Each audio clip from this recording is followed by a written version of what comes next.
నమస్తే అండి ఈ రైతు సోదరులందరికీ. ఈరోజు మనం సొబ్బాల గ్రామంలో మన కావ్యతేజ వేసినటువంటి రైతు దగ్గర ఉన్నాము. శ్రీని గారు, దారేలి శ్రీని గారు, చెప్పండి సార్, ఇది మీరు ఎన్ని ప్యాకెట్లు తీసుకున్నారు ఏంటి? ఇది 200 తీసుకున్నానండి. ఎకరన్నరకు వచ్చింది నారు. ఓకే, కావ్య స్వీట్స్ బాగా కాసిందండి. బాగా కాసింది. కావ్యతేజ యూట్యూబ్లో చూసి అందరు చెప్తుంటే విని తీసుకోవడం జరిగిందండి. అందరు చెప్తుంటే వినటమే కానీ యూట్యూబ్లో చూసాము. ప్రజ్వల్ సీడ్స్ వారి మాట మీద తీసుకున్నటువంటి రైతు ఈయన. ఈరోజు వేసినాక ఆయనకు అర్థమైంది ఏంటంటే చెప్పిన దానికంటే కూడా చాలా బాగుందనే ఫీల్ అయితే వచ్చింది.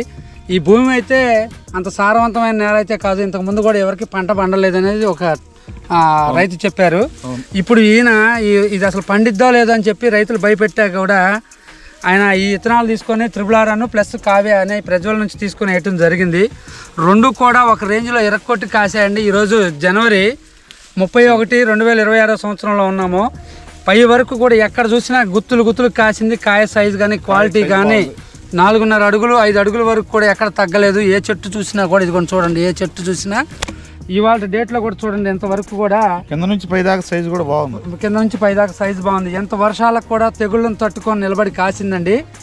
ఈ వెరైటీ దాని సత్తా చూపించింది. ప్రజ్వల్ సీడ్స్ వారి మాట నిజమేననేటట్టుగా మరొకసారి ఈ దారేలి శ్రీని గారి వాళ్ళు కానీ చుట్టుపక్కల మండలంలో ప్రజలందరూ నమ్మే విధంగా నమ్మకానికి ఖచ్చితంగా చెప్పినట్టు ఉంటుందని ఈ వెరైటీ చూశాక అర్థమవుతుందండి.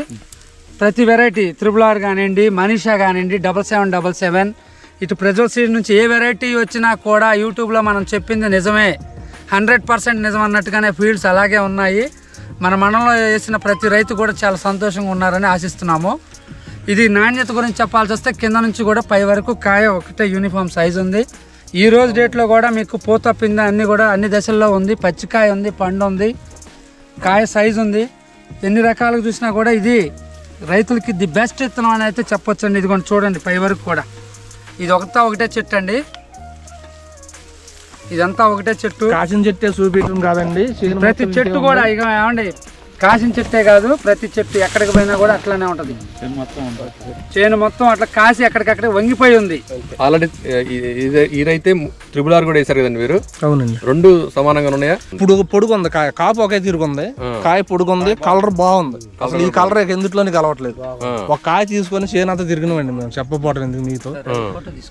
ఒక కాయ ఒకటి కోసుకొని మేము మావాడు ఒకటి చెప్పిండు, కాయ ఒకటి కోసుకొని చెట్టుకి పెట్టి చూసినాం. ఈ కలర్ ఎందుట్లోని కలవట్లేదు, ఈ కలర్ రాలే అసలు. కావ్య నెంబర్ 1 అంటే నెంబర్ 1. రెండు తెలుగు రాష్ట్రాల్లో చెప్పినట్టుగానే మన ఏ మూలకి వెళ్ళినా కూడా కావ్య వేసిన రైతుది ప్రతిదీ ఇలాగే ఉందండి. సేమ్ సైజ్ మొత్తం బాగుంది. ఇది కోతకు సిద్ధంగా ఉందండి. ఇది ఫీల్డ్ రైతు రేపే వస్తానంటున్నారు. ఏ చెట్టు చూసినా కూడా చూడండి సార్, ఎక్కడ చూసినా కూడా 4-5 అడుగులకి తగ్గలేదు. 5 అడుగుల్లో కూడా ఎక్కడికి పై వరకు కాసి పడిపోయింది. ఇదిగోండి మీరు మీ ముందే కొమ్మలు లేపుతున్నాను చూడండి. 5 అడుగులు అంటే ఏం ఆశ్చర్యం ఏం లేదు సార్. ఇది అద్భుతం. ఎక్కడ చూసినా కూడా ఈ రికార్డు మొత్తం మోగించాడు సొబ్బాల గ్రామం ఈ చుట్టుపక్కల. వాస్తవానికి ఆయనకి హార్ట్ఫుల్ గా చెప్పాడు. ఇప్పుడు ఎవరైతే ఈ పంట పండదు అన్నారు రైతులు, ఈ కాపు చూసి ఈ పొలం ఎందుకు అంటే వాళ్ళు మంచి కోసమే చెప్పారు నాకు. నా మంచితనం వల్ల ఈ చేను ఎందుకు తీసుకున్నావు, చేను పండేది కాదు, బలం లేదు చేలో అది అన్నారు. మరి ఇప్పుడు ఏమంటున్నారు? బాగుంది. అలాంటి నేలలో కూడా ఈ విత్తనం ఇలా కాసినప్పుడు ఇప్పుడు ఎట్లా ఉందండి? మంచి నేల అయితే ఇంకా బాగా వచ్చిద్దేమో కాపు అన్నట్టుంది. ఇది ఎర్రజేను కాబట్టి ఇట్లుందేమో, ఇంకా నల్లజేను అయితే ఇంకా బాగుంటది. ఇది ఓన్లీ ఎర్ర నేల కాబట్టి ఇక్కడెక్కడా కూడా తోటలు అంత నాణ్యత లేవు. ఈ నేలలో ఈ సారవంతంలో కూడా బాగా వచ్చింది. బాగా వచ్చింది. ఇంకా బాగా వచ్చింది.